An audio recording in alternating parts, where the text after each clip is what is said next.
जय हिंद एवरीवन, मैं साधना द्विवेदी। आप लोगों का श्री राम पब्लिक स्कूल के ऑनलाइन क्लास में स्वागत है। पिछले वीडियो में मैंने हिंदी साहित्य के पाठ 5 का भाग 2 पढ़ाया था, जिसका शीर्षक था मिठाई वाला। इस भाग में मैंने आप लोगों को बताया था कि एक आदमी आता है जो कि मुरली बेचता रहता है और बहुत ही मधुर स्वर में गाता है तथा मुरली बजाता है। सब उसकी ही चर्चा करते रहते हैं। वो बच्चों को बहुत ही सस्ते में मुरली दे देता है। मुरलियाँ बेचकर वह बहुत ही खुश होता है। सभी बच्चों को देखकर उसके अंदर प्रसन्नता भर उठता है। सभी बच्चों को मुरली देता है और अंता कहता है, यह बड़ी अच्छी मुरली है। उसके पास एक ही रंग के नहीं, कई रंग बिरंगी मुरलियाँ थीं। जो भी जिस बच्चे को पसंद आता था वो उन्हें उस रंग की मुरली दे देता था। वो बोलता है, यह बड़ी अच्छी मुरली है, तुम यही ले लो बाबू, राजा बाबू तुम्हारे लायक तो बस यह है। वो बच्चों को बहुत अच्छे से बहलाता है, बहुत प्यार से बात करता है। फिर अब मैं आप लोगों को इस भाग की कहानी सुनाती हूँ। मुरली वाला बोलता है, ये लो, तुमको वैसी ना चाहिए, यह नारंगी रंग की, अच्छा वही लो। ले आए पैसे। मुरली वाला कहता है कि ठीक है, ये नहीं चाहिए तो ये ले लो, तुम्हें ऐसी मुरली नहीं चाहिए तो नारंगी रंग की चाहिए तो इसको ले लो, अच्छा ठीक है यही ले लो। फिर पूछता है कि पैसे ले आए, अच्छा ये लो, तुम्हारे लिए मैंने पहले से ही यह निकाल रखी थी। फिर वो एक बच्चे से पूछता है, तुमको पैसे नहीं मिले? तुमने अम्मा से ठीक तरह मांगे ना होंगे। वो उस बच्चे से कहता है कि तुमने अपनी अम्मा से ठीक तरीके से नहीं मांगे, इसलिए तुम्हें पैसे नहीं मिले। धोती पकड़कर पैरों में लिपटकर अम्मा से पैसे मांगे जाते हैं बाबू। हाँ, फिर जाओ, अब की बार मिल जाएंगे। फिर वो बच्चे को समझाता है कि जाओ अपनी अम्मा की धोती पकड़ लो और उनके पैरों से लिपट कर उनसे पैसे मांगो तो मिल जाएंगे। फिर मुरली वाला बोलता है, दुअन्नी है तो क्या हुआ, ये लो पैसे वापस लो, ठीक हो गया ना हिसाब, मिल गए पैसे। फिर वो बच्चा दुअन्नी पैसे लेके आता है, दुअन्नी लेके आता है तो मुरली वाला उसे वापस कर देता है और मुरली भी दे देता है और कहता है, लो अब ये हिसाब ठीक है। हिसाब मीन्स होता है लेखा जोखा, गणित, जो भी है। फिर पूछता है, मिल गए पैसे? देखो मैंने तरकीब यानी होता है उपाय, मैंने जो उपाय बताया था, अच्छा अब तो किसी को नहीं लेना है। फिर मुरली वाला पूछता है कि अब तो किसी को मुरली नहीं चाहिए, सब ले चुके, तुम्हारी माँ के पास पैसे नहीं हैं, अच्छा तुम भी यह लो, अच्छा तो अब मैं चलता हूँ।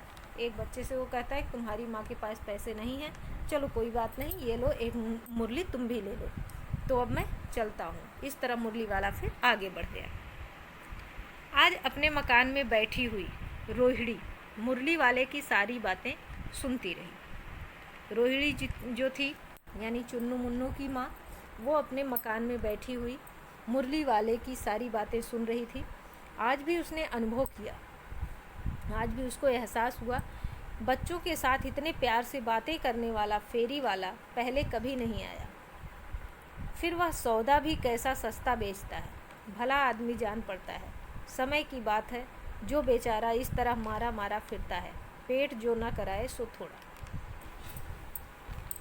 रोहिणी सोचती है कि कितना अच्छा आदमी है, कितना बच्चों से प्यार से बात कर रहा है। कभी भी ऐसा कोई फेरी वाला नहीं आया। फेरी वाला यानी कि घूम घूम कर सौदा बेचने वाला। तो कभी भी ऐसा कोई फेरी वाला नहीं आया जो बच्चों से इस तरीके से प्यार से बातें करे। फिर वह सौदा भी कैसा सस्ता बेचता है, मतलब जो क्रय विक्रय की वस्तु को सौदा बोलते हैं, तो सौदा जो है वो कितना सस्ता बेच रहा है, भला आदमी जान पड़ता है, बहुत ही अच्छा आदमी लगता है। समय की बात है, हो सकता है जो बेचारा इस तरह मारा मारा फिरता है। वो कहता है, कह रही है, सोच रही है कि होगा कुछ मुसीबत आ गई होगी उसके ऊपर, इसलिए वो इधर उधर मारा फिर रहा है, पेट के लिए वो कर रहा है, जो भी पेट कराए वो कम है। इसी समय मुरली वाले का छीड़ स्वर दूसरी निकट की गली से सुनाई पड़ा। बच्चों को बहलाने वाला मुरलिया वाला है। सोच ही रही थी, इतने में उसे मुरली वाले की छीड़ स्वर यानी बहुत ही कमज़ोर आवाज़ दूर की गली में, दूसरी निकट की गली में, दूसरी पास की गली में सुनाई पड़ रही थी। छीण मीन्स होता है कमज़ोर या समाप्त, यानी बहुत दूर निकल गया था तो उसे कम सुनाई पड़ रहा था। बच्चों को बहलाने वाला मुरलिया वाला। रोहिणी इसे सुनकर मन ही मन कहने लगी, और स्वर कैसा मीठा है इसका। रोहिणी सोचती है कि इसका स्वर भी बहुत ही मीठा है। बहुत दिनों तक रोहिणी को मुरली वाले का वह मीठा स्वर और उसकी बच्चों के प्रति वे स्नेह सिक्त बातें याद आती रही। महीने के महीने आए और चले गए, फिर मुरली वाला ना आया। धीरे धीरे उसकी स्मृति भी छीड़ हो गई। रोहिणी जो थी उसे बहुत दिनों तक उस मुरली वाले के मीठे स्वर की याद आती रही। बच्चों के प्रति उसके स्नेह सिक्त यानी प्यार से डूबी हुई बातें, स्नेह सिक्त मीन्स होता है प्यार में डूबी हुई बातें, प्यार में डूबा हुआ बातें याद आती रही। महीने के महीने चले गए, आए और चले गए, फिर मुरली वाला ना आया। धीरे धीरे उसकी स्मृति यानी याद भी समाप्त हो गई। 8 मास बाद यानी 8 महीने बाद सर्दी के दिन थे। 8 महीने बाद सर्दी का मौसम था। रोहिणी जो थी वो स्नान करके मकान की छत पर चढ़कर आजान उलंबित केश रास सुखा रही थी। रोहिणी स्नान करके अपने छत पर गई और वहाँ पर आजान उलंबित मीन्स होता है लंबे, घुटनों तक लंबे बाल, केशरास यानी बाल को सुखा रही थी। इस समय नीचे की गली में सुनाई पड़ा, बच्चों को बहलाने वाला मिठाई वाला। नीचे की गली में रोहिणी ने तब सुना कि नीचे की गली में कोई क्या गा रहा है कि बच्चों को बहलाने वाला मिठाई वाला। मिठाई वाले का स्वर उसके लिए परिचित था। झट से रोहिणी नीचे उतर आई। मिठाई वाले की आवाज़ जो थी वो उसे जानी पहचानी लगी। परिचित यानी जानी पहचानी, जाना बूझा लगा। फिर वो झट से यानी जल्दी से नीचे उतर आई। उस समय उसके पति मकान में नहीं थे, यानी विजय बहादुर जो थे वो मकान में नहीं थे उस समय। हाँ, उनकी वृद्धा दादी थी।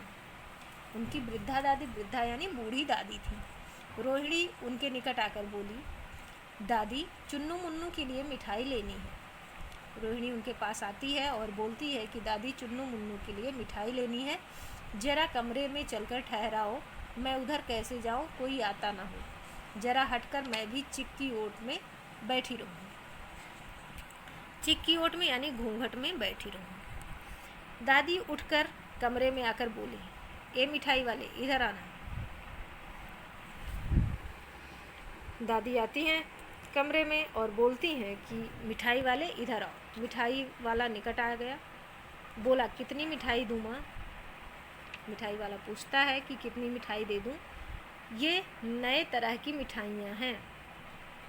मिठाई वाला बताता है कि ये जो मिठाइयाँ हैं वो बहुत ही नए तरीके की हैं। अब कैसी हैं, क्या विशेषताएं हैं इन मिठाइयों की?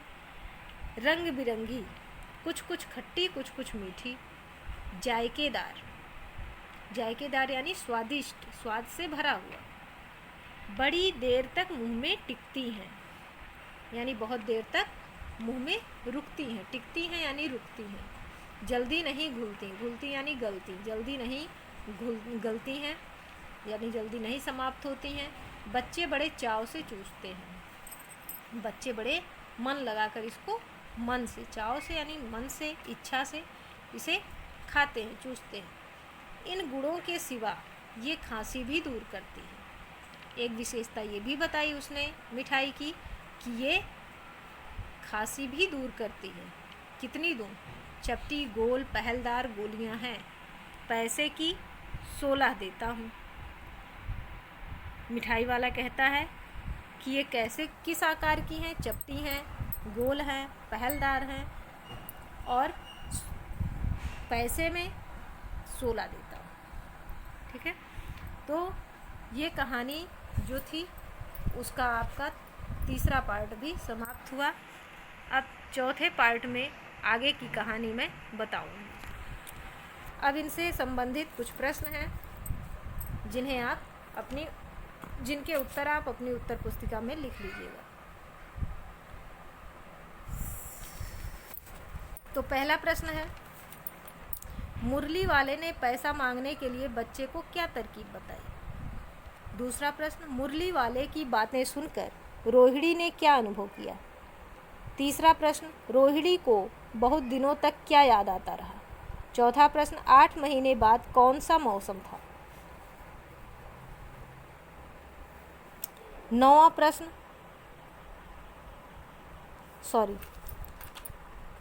चौथा प्रश्न 8 महीने बाद कौन सा मौसम था? फिर 5वां प्रश्न, रोहिणी छत पर क्या कर रही थी? छठा प्रश्न, गली में किसका स्वर सुनाई पड़ा और वह क्या कह रहा था? 7वां प्रश्न, रोहिणी ने दादी से क्या कहा? 8वां प्रश्न, मिठाई वाले ने मिठाई की क्या विशेषताएं बताई?